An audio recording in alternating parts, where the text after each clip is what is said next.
Let's be frank, summer 2016, that sucked absolute ass for film, okay? We had the odd exception, however, it was just a surge of corporate and pedestrian reboots and franchises and sequels and adaptations that were completely unwanted, and it was described as mediocre at best. Now don't get me wrong, we've had our fair share this year, however, on the whole, it's been a bit of an improvement. With that being said, ladies, gentlemen, boys and girls, I am your fellow Thumbmaster Matt, here with his top 5 summer movies of 2017. Number 5, Spider-Man Homecoming. Don't get me wrong, with this being the third interpretation of Spider-Man in the last 15 years, the second reboot in 5 years, and us just entering comic book film fatigue, I had my doubts about this, but it turned out to be the best Spider-Man since Spider-Man 2. Who knew? Andrew Garfield was a good Spider-Man. Tobey Maguire was a good Peter Parker. Tom Holland has managed to merge both those qualities and boom, make the best Peter Parker and make the best Spider-Man. He's such a relatable dork who hasn't been noticed, and he wants to feel valued, he wants to feel like he belongs to that world. What, not relatable to some of you? Why don't you go f***? This feels like the Spider-Man film that we've always wanted, needed. It's just about adolescence, about growing up and ultimately knowing who you are. One of the most grounded and layered MCU villains that we've had. Brilliant, loved it. Boom. Continuing the superhero trend, coming in at number 4. Wonder Woman. That freaking trench sequence, eh? This is amazingly structured. It's a great origin story without spending too much time on the origin itself. It's called Wonder Woman, you know what's going to happen, so they don't have to waste your time on that. Gal Gadot does absolute nothing but wonders. Good God, Warner Brothers, paying more than $300,000 for Christ's sake, what is wrong with you? This is a great standalone DC film too, with very minor references to the DCEU. This film has humour, that's right, a DC film with colour. Who would have thought they could pull it off, eh? When you sit your kid down one day and they ask you about the history of the DCEU, you're sitting down on your knee and you'll say, well kiddo, it at least had Wonder Woman. Coming in at number 3 is The Big Sick. Big Sick is the story of, I want to try and get this name right, Kumail Nanjiani. Kumail Nanjiani. He plays himself basically, and it's about him and his wife.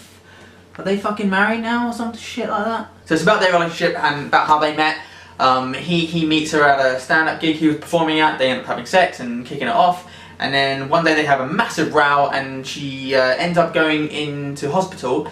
He signs her off to go into a coma. What follows is his relationship with her parents. I was glued to the screen the entire time. This is a very sweet, very funny. There are a lot of smart jokes in this. It was very sharp, very funny, very sweet, very heartfelt, and it is a rom-com, but it felt so fresh and it sort of played with the formula a little bit, and it showed that this has life, this genre has life, and it's absolutely wonderful, very joyful to watch. Coming in at number 2, however, Baby Driver.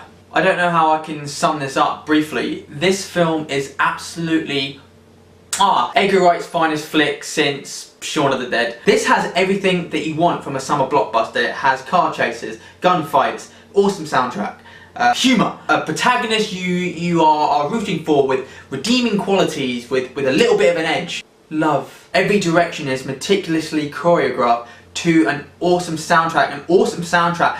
Eat your heart out. Guardians of the Galaxy.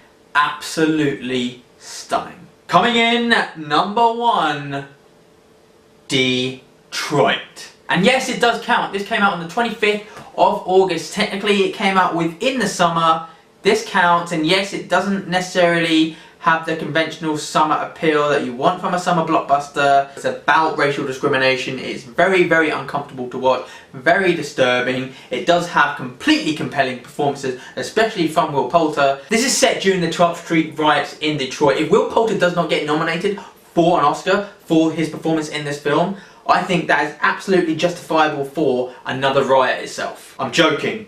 Do not riot for anything. That's sick, disgusting. Don't. It's very naughty. It's very important to watch. You should go watch this, and it is absolutely... It really questions your own morals, I think. And you think it shouldn't, but It does. It really gets you thinking. It invokes so much inside of you. I just cannot stop thinking about this film. So that's my personal list. What are your top 5 films of the summer? Did you even see any films this summer, or did you go out in your bikinis and sunbathe and whatever? That's meant to be sun cream. Did you go on holiday? I didn't. I didn't go anywhere this summer. I just sat in a dark, dingy cinema watching films. Anyway, please like, share and subscribe for all the updates from Thumbmasters. I'm your fellow Thumbmaster, Matt. Until next time, do not forget that movies are my jam. Boom! Gone out in a life.